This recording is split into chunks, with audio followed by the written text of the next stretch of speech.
The old house stood, a silent sentinel on the hill, its windows like vacant eyes staring out at the world. For decades, it had been a monument to something lost, a physical echo of a choice made long ago. The paint peeled in delicate curls, the porch sagged with the weight of forgotten footsteps, and the garden, once vibrant, was now a tangled wilderness. This was the house where it all began, and where, perhaps, it had truly ended.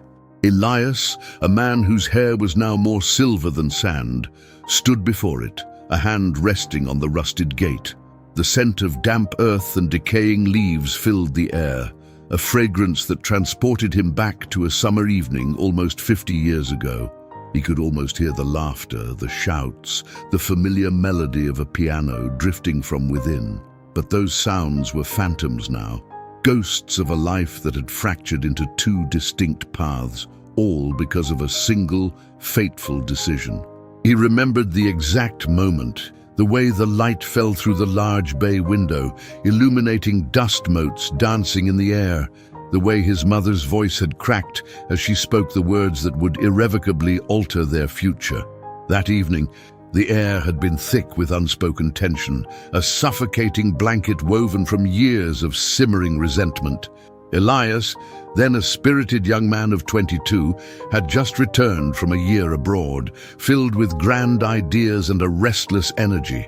His younger sister Clara, a year his junior, was quiet, her artistic soul often lost in the pages of books or the strokes of her paintbrush. Their parents, Arthur and Eleanor, had built their lives around this house, around each other, or so it seemed. But beneath the veneer of domestic harmony, a fault line had been growing, a chasm that would soon split their world apart. The argument had started subtly, a low murmur from the living room that slowly escalated into sharp, clipped sentences. Elias and Clara exchanged uneasy glances from the kitchen, their youthful eagerness to discuss their day dissolving into dread. This wasn't new. The discord had been a low hum in their home for years, a constant background noise they had learned to filter out, assuming it was just the way things were. But tonight felt different. The air crackled with an intensity that promised a storm. Then came the words, carried on the evening breeze through the open windows, words that sliced through the quiet like shards of glass.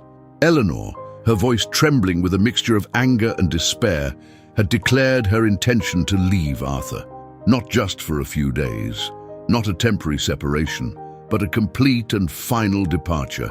The silence that followed was deafening, a vacuum that sucked all the air from the room. Elias felt his stomach clench. Clara dropped the glass she was holding, and it shattered on the tiled floor, the sound echoing the fragmentation of their family. Arthur, a man of quiet dignity and stubborn pride, had responded with a stony silence, his face a mask of hurt and betrayal. He hadn't pleaded, hadn't argued further. Instead, he had simply stated, his voice devoid of emotion, that if Eleanor walked out that door, she would walk out of their lives forever and take Clara with her.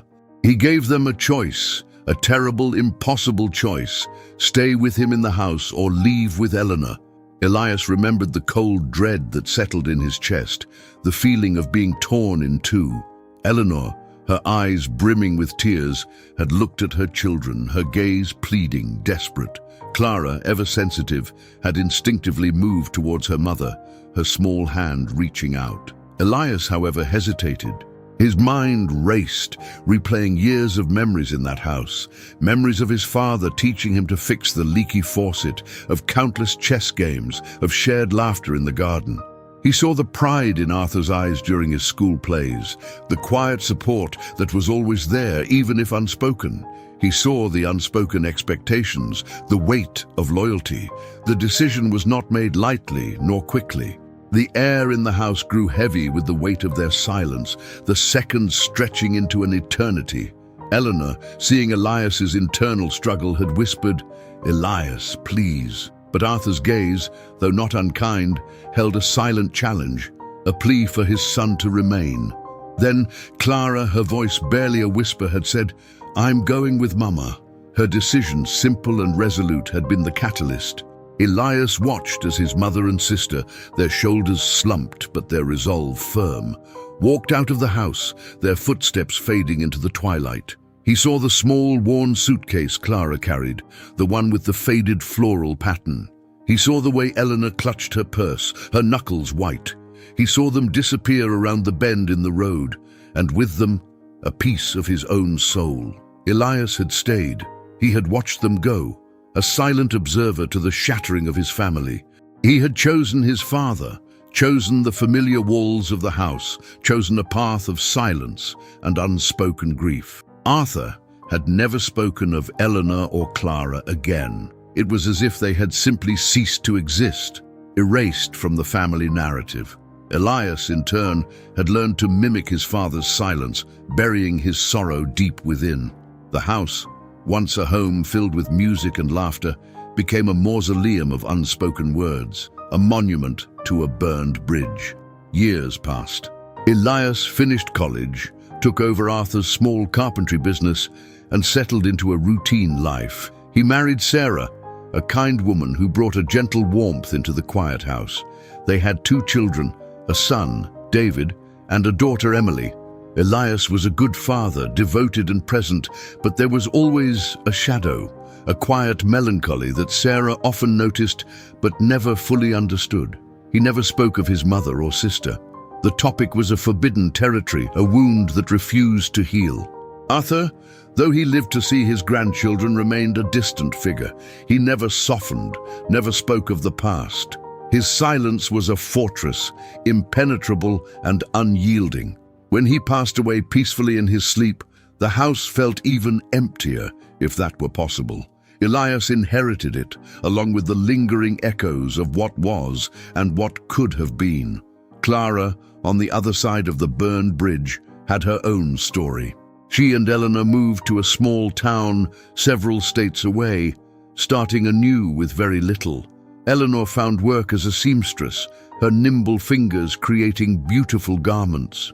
Clara, despite the upheaval, found solace in her art. She painted, her canvases bursting with vibrant colors and raw emotion. Her paintings often depicted solitary figures, vast landscapes, and sometimes a distant house on a hill, shrouded in mist. She never spoke of her father or Elias. Her mother, too, carried the burden of the past in silence, a quiet sorrow etched onto her face. Clara eventually became a renowned artist, her work exhibited in galleries across the country. She married a gentle musician named Daniel, and they had a daughter, Sophia, who inherited Clara's artistic flair and Eleanor's quiet strength. Clara lived a full, creative life, but a part of her always felt incomplete, like a painting missing a crucial stroke. She often wondered about Elias, about the choices they had made, about the life she had left behind. Did he ever think of her? Did he remember their childhood games, their shared secrets? The questions lingered, unanswered, suspended in the space between their parallel lives. Elias, standing at the gate, felt the cool metal beneath his palm. He had come here today, not by chance, but by a conscious decision. Sarah had passed away 5 years prior, leaving him with a profound sense of loneliness. His children were grown, living their own lives, and the house felt too large, too quiet. David, his son, a pragmatic engineer, had gently suggested he sell it. Emily, his daughter, a compassionate teacher, had encouraged him to confront his past. He had started small, tentatively, by looking through old photographs. He found a faded picture of Clara, a mischievous grin on her face, her arm slung around his shoulder. He remembered the day it was taken, a picnic by the river, the sun warm on their skin. A pang of regret, sharp and sudden, pierced him. What had he lost? What had they all lost? A month ago, a letter had arrived. It was from a gallery, a retrospective of Clara's work. Elias had stared at the elegant cursive on the envelope, his heart pounding. Clara, her name after all these years. He had read the accompanying brochure, seen her face, older now, but still unmistakably Clara. He learned of her success, her family, her life that had unfolded without him. A strange mix of pride and sorrow washed over him. He had driven for hours to reach the gallery, a small, unassuming building tucked away on a quiet street. He had walked through the exhibition, his eyes scanning each canvas, each brushstroke a silent message from his sister. He saw the house on the hill in many of her early works, always in the distance, always shrouded, a symbol of a forgotten past. He saw the raw emotion, the vibrant colors, the undeniable talent. He saw her in every painting, a reflection of the girl he had known and the woman she had become. Then he saw her, Clara. She was speaking to a small group, her voice soft but clear, explaining the inspiration behind one of her pieces. Her hair was streaked with silver, much like his own, and there were lines around her eyes, etched by time and experience. But her eyes, those same intense artistic eyes, still held a spark of youthful fire. He had stood at the back, hidden in the shadows, a silent observer once again. He felt a lump form in his throat. What would he say? How could he bridge the chasm of 50 years? Would she even remember him? Would she forgive him? The questions swirled, a chaotic vortex in his mind. He had left before she noticed him, overwhelmed by the enormity of the moment, the weight of his own regret. But leaving hadn't brought him peace. Instead, it had ignited a restless urgency within him. He couldn't let another day pass, another year fade, without trying. He had driven back to the old house, not to retreat into its silence, but to confront the past it represented. This time, he wouldn't be a passive observer. He walked up the creaking porch steps, the wood groaning beneath his weight. The front door, once a vibrant red, was now a faded rust. He reached for the tarnished brass knocker, his hand trembling slightly. He didn't know what he would find or what he would say, but he knew with a certainty that resonated deep within his bones that he had to try. He had to attempt to rebuild the burned bridge, even if only with a single plank. He knocked. The sound echoed through the silent house, a hollow, expectant thud. He waited, his breath held. No answer. He knocked again, louder this time, a desperate plea against the silence. Still nothing. A wave of disappointment, sharp and bitter, washed over him. Had he come all this way for nothing? Was it truly too late? He turned to leave, his shoulders slumping.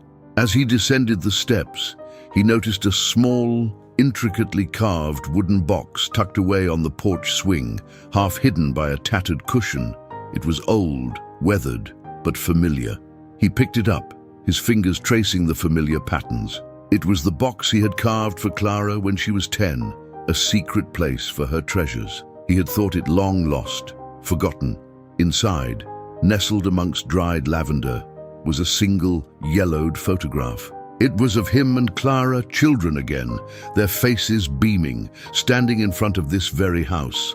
On the back, in Clara's elegant script, were 2 words, "Always here." A fresh wave of emotion, this time not of regret, but of a cautious hope, surged through him. He looked around the porch, his eyes scanning for any other sign, and then he saw it. A small, vibrant splash of color on the otherwise muted wall, almost hidden by an overgrown vine. It was a painting, small but vivid, depicting a single red cardinal perched on a branch, its gaze fixed on the setting sun. It was unmistakably Clara's style, and below it, etched into the peeling paint, a single date. Yesterday, she had been here. She had come to the house, and she had left him a message, a subtle, artistic breadcrumb. The mystery deepened, but so did the hope. He looked at the painting, then back at the photograph of them as children. Always here. A whisper of a smile touched his lips. The bridge wasn't entirely burned, not yet. Perhaps the embers still glowed, waiting for a breath of wind to rekindle the flame. Elias knew what he had to do. He couldn't just stand there. He had to follow the trail, to seek her out, to finally speak the words that had been trapped within him for half a century. He pulled out his phone, his fingers fumbling slightly as he searched for the gallery's number. He would call. He would explain. He would try to mend what had been broken. The journey wouldn't be easy, the path uncertain, but for the first time in a long time, Elias felt a flicker of purpose, a sense that perhaps, just perhaps, there was still time for a second chance, a quiet reunion, a healing of old wounds. The house, silent no longer, seemed to hum with a newfound possibility, a promise whispered on the wind. He dialed the number, his heart thrumming a hopeful rhythm against his ribs. The future, once a blank canvas, now held the promise of color, of connection, of a family reunited. The weight of time and choices was still heavy, but now it was tinged with the lightness of anticipation. What if he had done things differently? He couldn't change the past, but perhaps, just perhaps, he could reshape the future.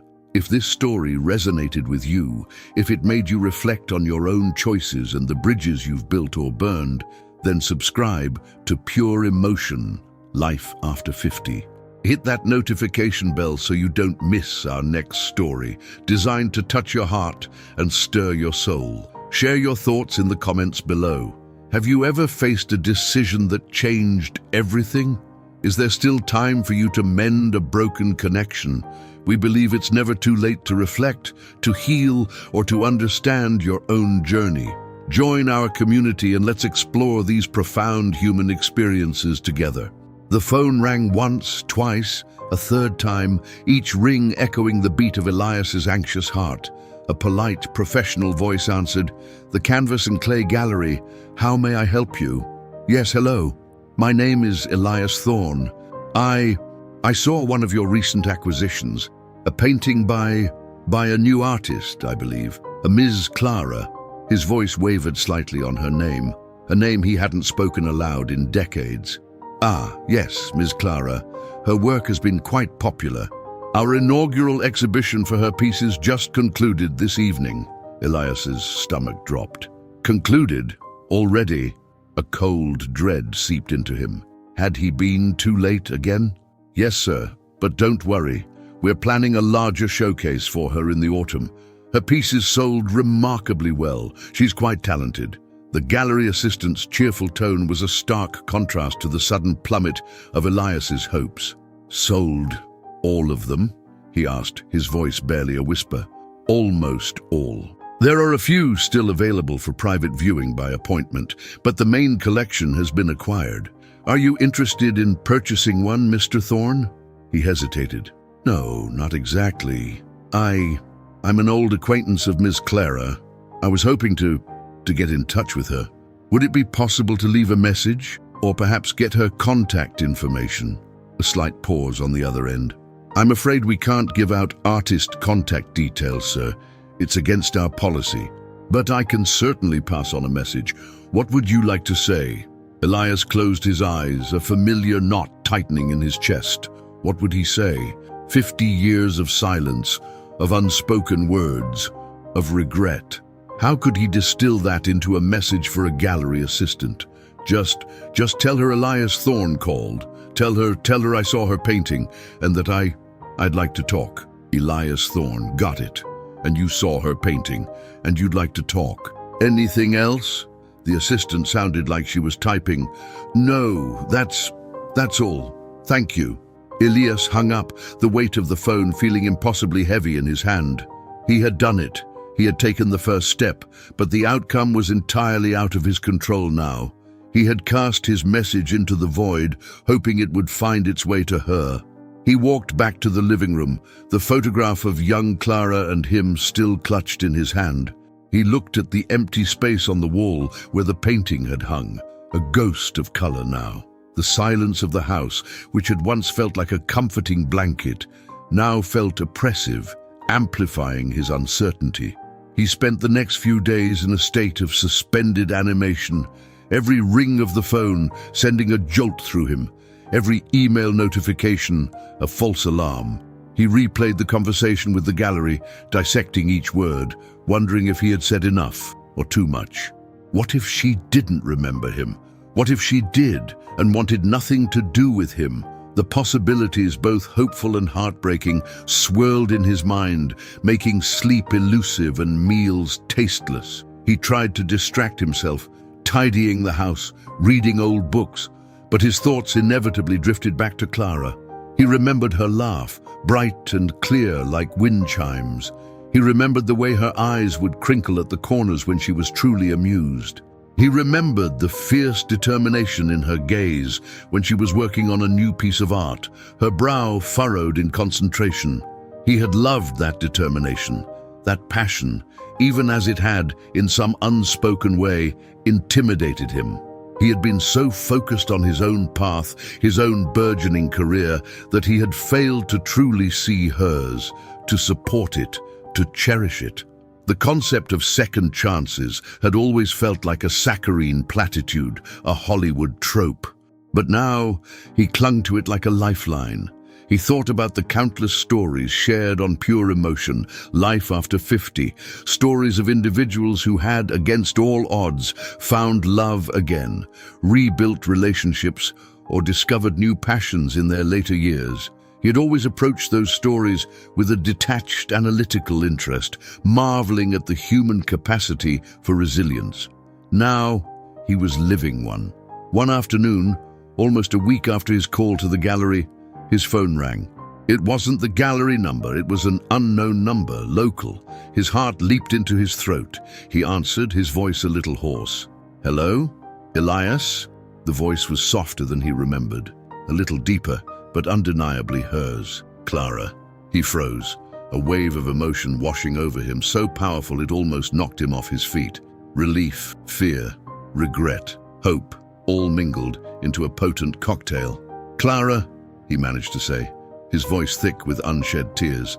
"It's been a long time," she said, her tone unreadable. Was it anger, sadness, resignation? "Too long," he agreed, sinking into a nearby armchair, the phone pressed tight against his ear. I saw your painting." A soft, almost imperceptible sigh. "The one with the bridge." "Yes, it's beautiful, Clara. Truly magnificent." He meant it. It was more than just a painting. It was a window into her soul, a reflection of a shared history, and perhaps a silent accusation. "Thank you," she said, a hint of something fragile in her voice. "The gallery passed on your message. I didn't know what else to say. I needed to talk to you." He felt like a clumsy teenager, fumbling for words, trying to articulate decades of unspoken thoughts. "Why now, Elias?" Her question was direct, cutting through the awkward pleasantries.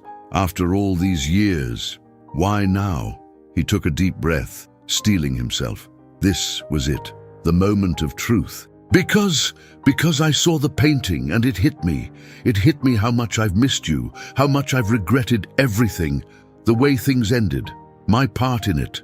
Silence stretched between them, long and heavy. He could almost hear the gears turning in her mind, the memories resurfacing. He braced himself for a harsh rebuke, for her to tell him it was too late, that the bridge was indeed burned beyond repair. "I don't know what you expect, Elias," she finally said, her voice still quiet, but with an underlying steel, he remembered. 50 years is a long time. People change." "I know," he said quickly, desperately, "and I have. I've done a lot of thinking, a lot of regretting. I know I can't undo the past, but I'd like to understand it. And maybe if you'd be willing to try and build something new, even if it's just a friendship." The word friendship felt inadequate, a pale imitation of what he truly craved, but he knew he couldn't push too hard. Another pause. He could hear the faint sound of traffic in the background, a world moving on while his own stood still, waiting for her verdict. "I'm not sure, Elias," she said, her voice tinged with weariness. "It's a lot to process. I'd need time." "Of course. Take all the time you need. Just please consider it. I'm not asking for anything, really. Just a conversation. An opportunity to explain myself, to apologize properly." An apology after 50 years? There was a hint of bitterness now, a shard of the old pain. "What good would that do?" "Maybe none for you," he admitted, his voice raw. "But it would do a world of good for me, for my soul. I've carried this weight for too long, Clara, and I think you have too in your own way. That painting, It tells me that. He heard another sigh, this one more resigned. All right, Elias. Let me think about it. I'll call you back. Thank you, Clara, thank you. He wanted to say more, to beg, to plead, but he knew he had pushed as far as he could for now. He had opened the door, however slightly. He had to trust that she would choose to walk through it. He hung up, his hand trembling. He had spoken to her, her voice, her real voice, not a ghost from memory. It was a small victory, but a victory nonetheless. The future was still uncertain, but it was no longer a blank canvas. It now had a smudge of color, a faint outline of a possibility. The story of Elias and Clara, of bridges built and burned and potentially rebuilt, speaks to a fundamental human truth: the profound impact of our choices and the enduring power of connection. It's a narrative that resonates deeply with the community of pure emotion, Life After 50, where members often share their own experiences of navigating life's complex tapestry of relationships. We've seen countless stories of individuals grappling with similar dilemmas, asking themselves, is it ever too late? Can true healing occur after decades of silence? One of the most common themes we encounter is the idea of unresolved grief, not just for a lost loved one, but for a lost version of oneself, a lost future, or a lost relationship. Elias's decades of regret, his inability to fully move on, is a classic example. He carried the burden of his past choices, his youthful missteps, like a heavy cloak. This burden is often invisible to others, but it weighs heavily on the individual, affecting their present and coloring their perception of the future. The painting, a tangible representation of Clara's pain and their shared past, acted as a catalyst, forcing him to confront this unresolved grief head-on. This ties into another crucial aspect: the power of art, and indeed any creative expression, to communicate truths that words often fail to convey. Clara's painting wasn't just a beautiful landscape, it was a narrative, a silent scream, a reflection of her emotional landscape. It spoke to Elias in a way no letter or phone call could have. For many in our community, engaging with art, music, writing, or even gardening becomes a powerful outlet for processing complex emotions and sharing their inner worlds. It's a reminder that connection isn't always verbal. Sometimes the most profound communication happens on a deeper, more symbolic level. The concept of time itself is a central character in these narratives. 50 years is an immense span, enough for lives to diverge completely, for new identities to form, for old wounds to scar over or fester. Yet, as Elias's story suggests, time doesn't always erase the emotional residue of significant relationships. It can, instead, crystallize them, making them more potent with age. The question then becomes, what is the capacity of human beings to forgive, to understand, and to reconnect across such vast stretches of time? Our community often discusses the delicate balance between living in the present and acknowledging the past. While it's crucial to embrace the now and not dwell in perpetual regret, completely ignoring past hurts or unresolved issues can be equally detrimental. Elias's journey illustrates this. He had built a life, a successful one, but there was an underlying current of incompleteness, a shadow cast by his past with Clara. His decision to reach out wasn't about erasing the past, but about integrating it, about seeking closure and understanding, not just for Clara, but for himself. The fear of rejection, a powerful deterrent for many, is another universal thread. Elias's trepidation before dialing the gallery and his anxious wait for Clara's callback are emotions many of our members can relate to. Opening oneself up to vulnerability after decades of emotional armor is incredibly brave. It requires a willingness to face potential hurt, to acknowledge that the other person may have moved on completely or may harbor deep-seated resentment. Yet, the potential reward, healing, understanding, connection, often outweighs that fear. Moreover, Elias's story highlights the importance of agency in later life. Many people, as they age, can feel a loss of control, a sense that their most significant decisions have already been made. Elias's proactive step to contact Clara to seek a second chance demonstrates that agency can be reclaimed at any stage of life. It's a powerful message. We are not merely passive recipients of our circumstances. We can actively shape our future, even when it involves revisiting the past. It's about recognizing that the narrative of our lives isn't fixed. It can be edited, revised, and even reimagined. The idea of second chances isn't necessarily about rekindling old romances, though that certainly happens.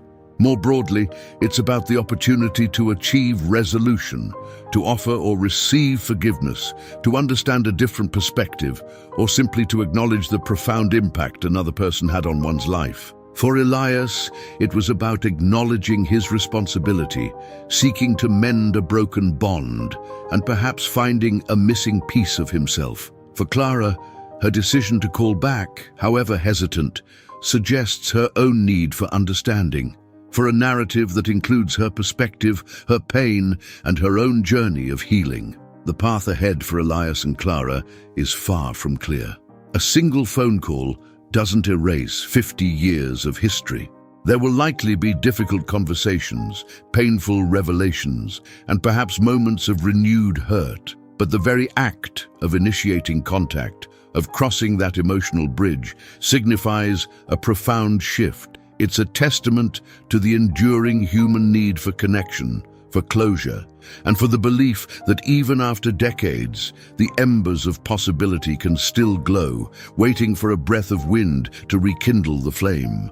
As we continue to explore these intricate human relationships on Pure Emotion, Life After 50, we hope Elias and Clara's story encourages you to reflect on your own bridges. Are there connections you've let fall into disrepair? Unspoken words that weigh on your heart? It's a reminder that life, even in its later chapters, is full of potential for growth, for healing, and for the courageous act of reaching out. Join our community, share your thoughts below, and let's continue to navigate these profound journeys together. Because truly, it is never too late to try and reshape the future, one heartfelt connection at a time.